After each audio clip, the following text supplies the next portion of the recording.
The certified letter arrived on a Tuesday morning, and David Chen read it 3 times before the words actually registered. The Meadowbrook Estates Homeowners Association, the same HOA that had approved his pool construction 18 months ago, was now declaring his backyard swimming pool community property and demanding he provide access to all neighborhood residents.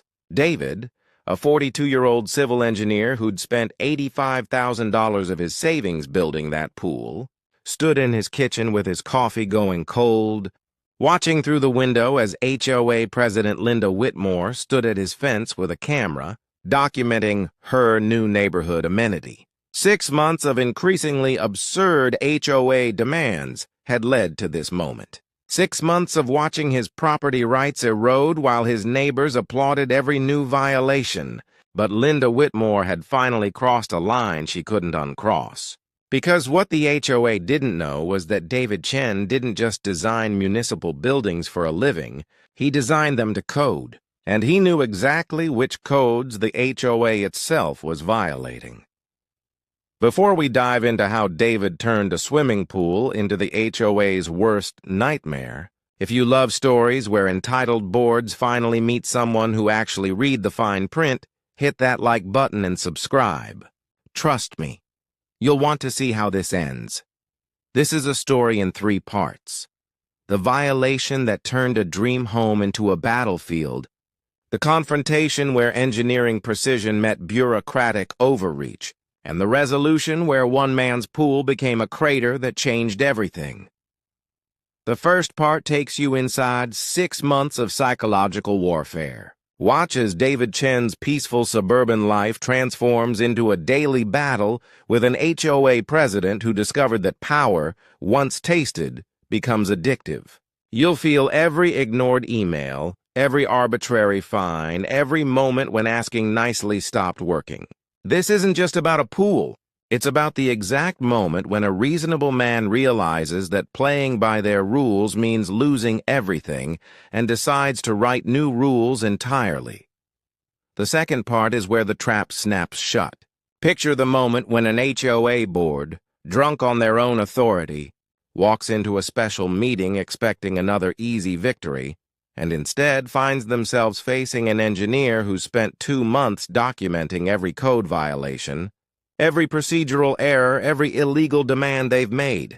The power doesn't just shift, it inverts completely, and Linda Whitmore's confident smile disappears in under 90 seconds.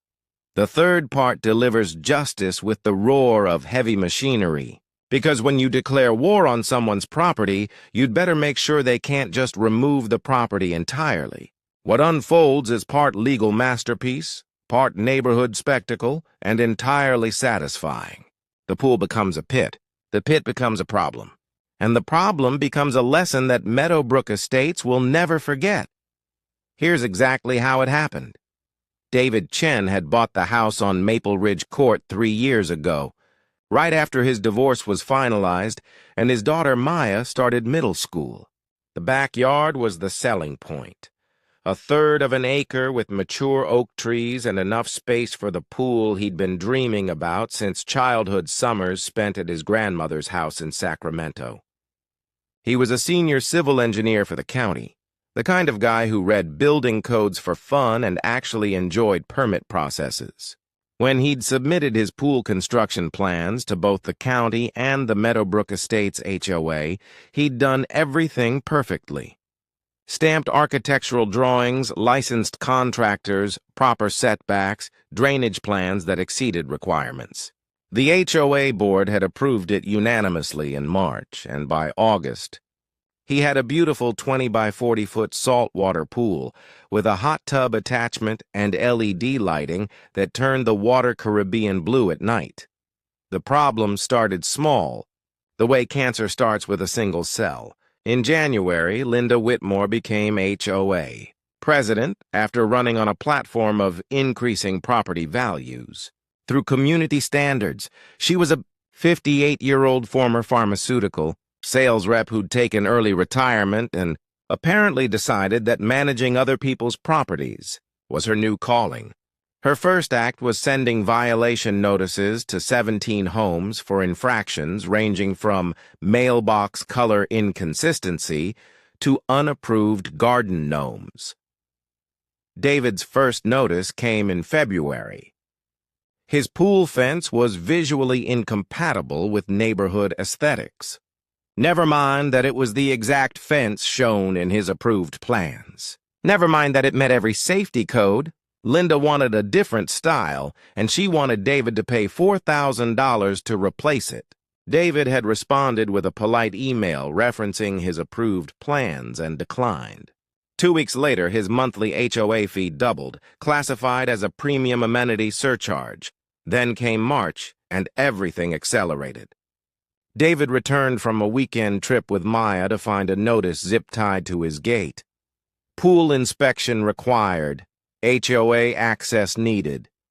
He'd called Linda directly, confused, and she'd explained in the sugary voice that set his teeth on edge that the board needed to ensure community safety standards. David had let them inspect, watching as Linda and 2 board members walked around his pool taking notes, running their fingers along surfaces, photographing everything. 3 days later, the demand started. The pool chemicals were stored incorrectly and needed a $2,000 storage shed built to HOA specifications. The equipment made excessive noise and needed $3,500 in soundproofing. The LED lights were too bright and needed to be replaced with community-approved fixtures for $1,800. Every item was bullshit, and David knew it. He'd designed the chemical storage to county hazmat standards. The equipment was quieter than his refrigerator.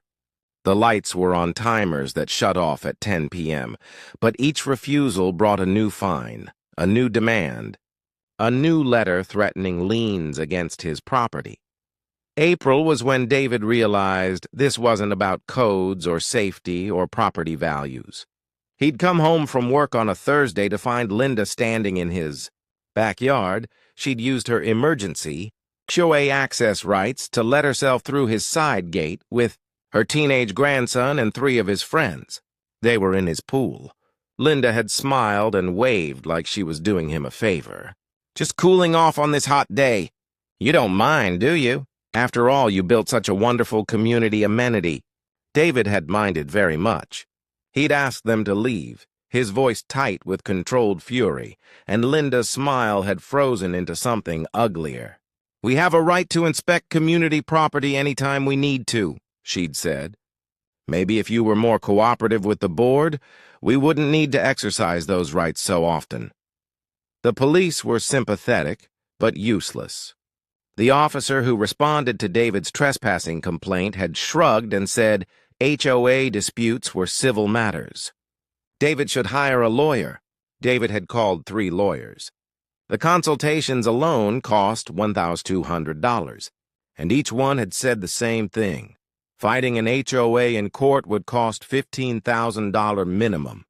Take 18 months, and he'd probably lose because HOAs had broad latitude in California. His best bet was to comply or sell the house. David had spent that night on his back deck, staring at the pool that was supposed to represent freedom and peace, feeling it transform into a prison. Maya had found him there at midnight. "Dad, are you okay?" He'd lied and said yes, but he wasn't okay. He was being robbed in slow motion, and every authority figure was telling him to smile and accept it. That's when David stopped calling authorities and started reading. Not HOA rules, he already knew those cold. He started reading the developer's original subdivision documents, the county land use regulations, the state water usage laws, the municipal noise ordinances, and most importantly, he pulled his own house's title history and the original deed restrictions from 1987 when Meadowbrook Estates was first developed. He spent 3 weeks doing what he did best, engineering a solution to an impossible problem. If they wanted to play games with property rights and community access, David would show them exactly what those games looked like when played by someone who actually understood the rules. And on May 15th, when the certified letter arrived declaring his pool community property, and demanding he provide access schedules, liability insurance, and maintenance logs for neighborhood use. David read it once, smiled for the first time in months, and made a phone call to a demolition contractor he'd worked with on a county project. Everything was finally ready. The emergency HOA board meeting was called for 7 p.m. on a Thursday, and Linda Whitmore had made sure every board member knew this was the big one. That stubborn engineer on Maple Ridge was finally going to fall in line. She'd prepared a PowerPoint presentation showing David's community pool and drafted a formal access schedule that would give residents 4-hour blocks throughout the summer. The conference room at the community center was packed. 18 homeowners, all 7 board members, and Linda standing at the front with her laptop connected to the projector, radiating the confidence of someone who'd never actually lost before.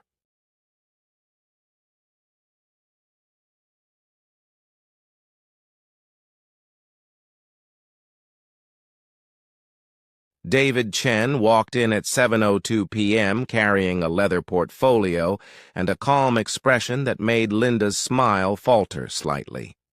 He was wearing a suit, unusual for these meetings, and he moved with the deliberate precision of a man who'd rehearsed this moment 100 times in his mind.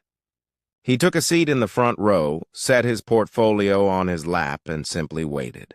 Linda cleared her throat and began her presentation. As you all know, we're here to discuss the community pool situation and formalize access protocols for Mr. Chen's amenity.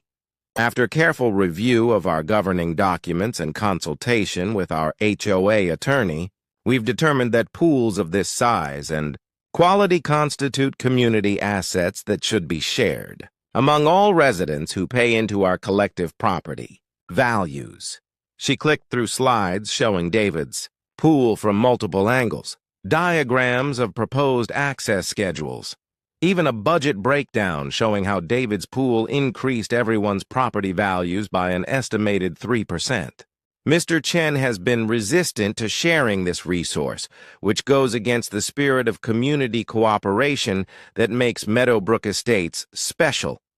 Tonight, we're voting to formalize the community access policy and establish the framework for shared use of recreational amenities. The board members nodded along. Several homeowners applauded. Linda's grandson, sitting in the back row, smirked at David. David raised his hand. "May I speak?" Linda's smile was patronizing. "Of course, David. We always want to hear from affected homeowners." David stood, opened his portfolio, and pulled out a stack of documents. "I appreciate the opportunity. I've prepared a presentation of my own, if the board doesn't mind." Linda's eyes narrowed slightly, but she stepped aside. David connected his own laptop to the projector, and the first slide appeared: property rights, governing documents, and code violations, a comprehensive review. "Let's start with the basics," David said, his engineer's voice carrying clearly through the room. "Linda Whitmore, 412 Oakmont Drive, HOA President since January. Carol Henderson, 389 Birch Lane, Vice President. Tom Brennan, 521 Maple Ridge Court, Treasurer. I want to make sure everyone knows exactly who's on this board making these decisions." He clicked to the next slide, which showed the HOA's Articles of Incorporation from 1987. These are our actual governing documents, not the modified versions Linda has been citing. You'll notice on page 12, section 4.3, that the HOA has zero authority over structures built on private property that receive county permits and comply with all local ordinances. My pool has both. County Permit Number 2022 PR 8847, approved March 18, 2022. All inspections passed. All codes exceeded. Linda's face was reddening. "That's not the point," David kept going. "The point, Linda, is that you've spent 6 months harassing me, fining me, and trespassing on my property based on authority you don't actually have. But it gets better." He clicked again. The new slide showed photographs of Linda's own backyard, time-stamped and dated. April 14th, you and 4 others entered my property without permission and used my pool. That's criminal trespassing under California Penal Code 602. I have 12 separate incidents documented with video timestamps, license plates of vehicles that parked in my driveway, and even a few lovely conversations where you explicitly stated you were exercising HOA authority over my private property. The room had gone completely silent. Carol Henderson was staring at Linda with growing horror. Tom Brennan had pulled out his phone and was frantically typing. David advanced to the next slide. But here's my favorite part. Linda, you've been collecting what you call premium amenity surcharges from me and 4 other homeowners, the Rodriguezes, the Patels, the Johnsons, and the Kowalskis. Total collected, $47,000 over 8 months. These charges appear nowhere in our CC&Rs. They weren't voted on by the membership, and according to the HOA's own bank statements, which I obtained through a public records request, since HOA financials are required to be available to all members, none of that money went into the HOA operating account. Where did it go, Linda? Linda's face had gone from red to white. That's confidential financial information. David smiled, and it wasn't friendly. Nothing about HOA finances is confidential from paying members. I have copies of every transaction. $47,000 collected, $0 deposited into HOA accounts. I'm sure there's a perfectly legal explanation, and I'm equally sure the California Department of Real Estate's HOA Oversight Division will love to hear it. I filed the complaint this morning. He clicked to his final slide. Here's what's going to happen.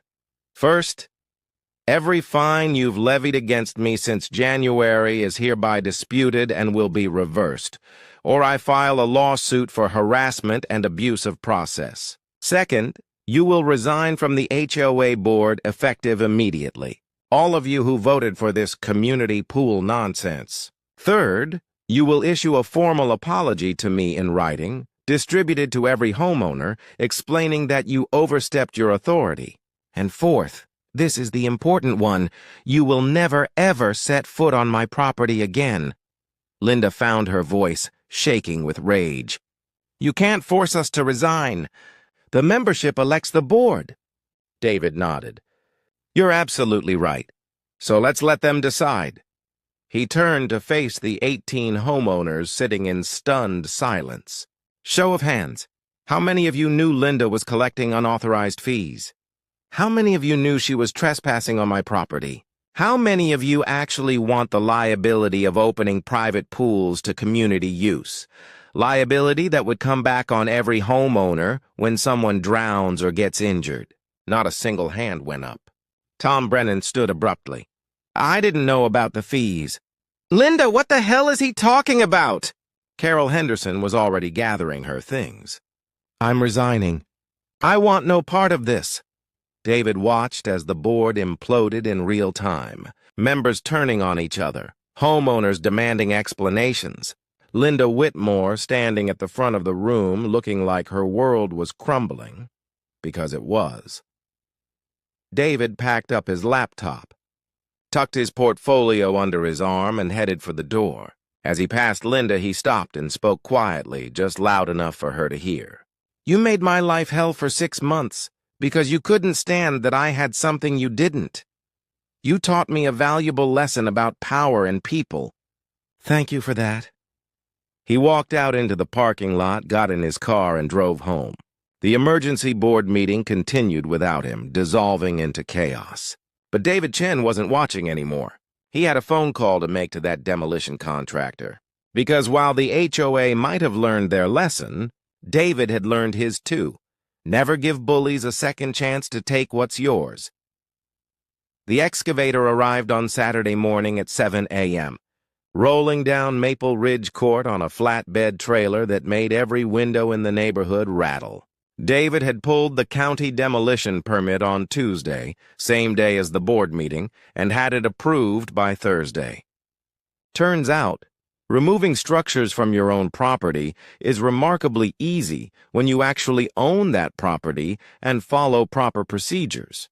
The demolition crew consisted of 3 workers and an operator named Miguel who'd worked with David on 2 county projects and owed him a favor.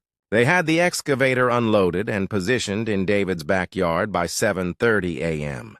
By 8 a.m., when the first neighbors started appearing at David's fence with confused expressions and cell phones recording video, the excavator's hydraulic arm was already tearing into the pool's concrete shell. Linda Whitmore came running down the street in her bathrobe at 8:15 a.m., screaming at a volume that startled a flock of crows from the oak tree. "What are you doing? You can't destroy community property!" David, standing on his back deck with a cup of coffee and his county permit posted prominently on his fence, simply pointed at the paperwork. "Demolition permit 2024 DM 3392. Removing structure from my private property." All codes followed. All notifications filed. "You have a problem. Call the county."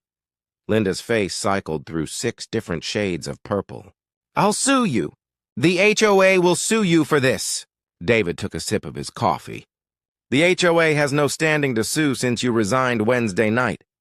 And even if you hadn't, you'd be suing me for demolishing my own property with proper permits. Good luck finding a lawyer who'll take that case."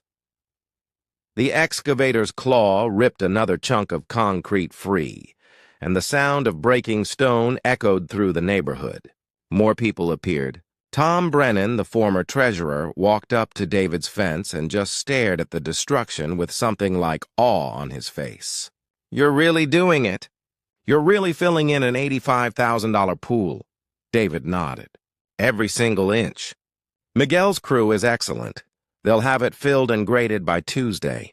Grass seed goes down Wednesday. By July, you won't even know there was a pool here." Tom shook his head slowly. "Linda's losing her mind. She's calling everyone, trying to get the old board to do something. Nobody's answering her calls." David had expected that. "Good." The real twist came at 11 a.m. when a silver Lexus pulled up and a woman in a business suit emerged carrying a briefcase. She introduced herself as Catherine Voss, the HOA's actual attorney. Not the consultation Linda had vaguely referenced, but the law firm that had represented Meadowbrook Estates since its founding. Catherine took one look at the destruction, asked to see David's permits, and turned to Linda with an expression of pure professional disgust. "Linda, I received your 17 voice messages. I've reviewed the situation. Mr. Chen is demolishing his own property with proper county approval. The HOA has 0 legal standing here. More importantly, I've reviewed the complaint Mr. Chen filed with the state about unauthorized fee collection. I need to inform you that the firm is terminating its representation of the association effective immediately. We cannot represent an HOA whose president has been embezzling funds. I strongly suggest you retain criminal defense counsel." Linda went completely still. "Embezzling? I didn't embezzle anything. That money was for community improvements." Catherine cut her off. "Money collected without board approval, not deposited into HOA accounts, and used for purposes you can't document is embezzlement. The state investigator will contact you within 10 days. I suggest you cooperate fully." She turned to David. "Mr. Chen, the firm apologizes for any role our previous guidance may have played in this situation. For what it's worth, what you're doing here is completely legal and frankly justified." She got back in her Lexus and drove away, leaving Linda standing on the sidewalk looking like someone had punched her in the stomach. By Monday afternoon, the pool was gone. The hot tub demolished. The beautiful tile work David had selected smashed into gravel. The LED lighting system that had cost $3,000 ripped out and hauled to the dump. The excavator had carved a pit 15 feet deep where the pool used to be, and Miguel's crew was already filling it with clean-filled dirt, layer by methodical layer. David's daughter Maya came out onto the deck around 4 p.m. and stood next to her father watching the work. She was 14 now, old enough to understand what this meant. "Dad, you really spent all that money just to destroy it?" David put his arm around her shoulders. "I spent that money to build something beautiful." Linda Whitmore tried to steal it. I'd rather have nothing than let someone take what's mine through intimidation and corruption.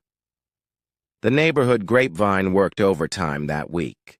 Carol Henderson, the former vice president, had called David on Tuesday to formally apologize and explain that she'd had no knowledge of Linda's fee scheme or harassment campaign. 3 other homeowners, the Rodriguezes, the Patels, and the Johnsons, had filed their own complaints with the state and were demanding refunds of their premium amenity surcharges. By Thursday, Linda Whitmore's house on Oakmont Drive had a for sale sign in the yard. By the following Monday, she was gone. The California Department of Real Estate investigator did indeed contact her, and while David never learned all the details, the neighborhood whispers suggested Linda had accepted a settlement that involved full restitution and permanent withdrawal from HOA leadership anywhere in the state. 2 months later, on a warm July evening, David stood in his backyard looking at what used to be a pool and was now a level expanse of fresh grass. Maya was having friends over for a barbecue, the first social gathering David had hosted since the war with the HOA began. The grass was growing well, thick and green. With a new sprinkler system, David had designed himself using smart irrigation technology that reduced water usage by 40% compared to the old pool evaporation loss. Tom Brennan had brought his family over, and they were setting up lawn games. The Rodriguezes had brought their amazing carne asada. Mrs. Patel had contributed samosas that disappeared in minutes. Tom walked up to David with 2 beers and handed him one. "Can I ask you something? Do you regret it, destroying something that beautiful?" David looked at the grass, watching Maya and her friends playing cornhole on the lawn where the pool used to be. "Every single day," he admitted. "I loved that pool. I dreamed about it for years. But you know what I love more? My dignity, my property rights, the knowledge that I don't surrender to bullies." He took a drink of his beer. "Linda Whitmore tried to teach me that might makes right. That HOAs can do whatever they want. That regular people should just accept abuse from petty tyrants. Instead, she taught me that sometimes the best response to someone trying to take your stuff is to make sure there's nothing left to take." Tom clinked his beer against David's. "The new board, the actual legitimate one we elected last month, is reviewing all of Linda's policies. Every single stupid rule she made up is getting reversed. Garden gnomes are legal again." David laughed. "Liberty and garden gnomes for all." They stood there in comfortable silence, watching the sun set over a backyard that was now just grass and trees and peace. No pool, no hot tub, no LED lights turning the water Caribbean blue. But also no harassment, no trespassing, no HOA president claiming ownership of things she hadn't built and didn't deserve. David had learned that sometimes justice doesn't come from a courtroom or a police report or even from winning. Sometimes justice comes from refusing to let someone else define the terms of your life. Sometimes it comes from being willing to destroy what you love rather than watch it be stolen. And as David stood there in his peaceful backyard, surrounded by friends and neighbors who'd learned the same lesson, he realized something important. The grass would grow, new memories would form, and someday he might even build another pool. But this time, he'd build it knowing exactly how to defend it. Because the most valuable thing Linda Whitmore had taught him wasn't about HOAs or property rights or even revenge. It was simpler than that. You can't steal from someone who's willing to burn it down first, and that lesson, served cold and buried under 15 feet of dirt, was more satisfying than any pool could ever be. Across the country in Asheville, North Carolina, former Army logistics officer Keisha Morrison was reading an email from her condo association demanding she remove the memorial garden she'd planted for her late husband. The association president had decided the space would be better utilized as guest parking. Keisha looked at the miniature Japanese maple her husband had given her for their 10th anniversary, now growing beautifully among the native wildflowers, and felt something cold and tactical click into place in her mind.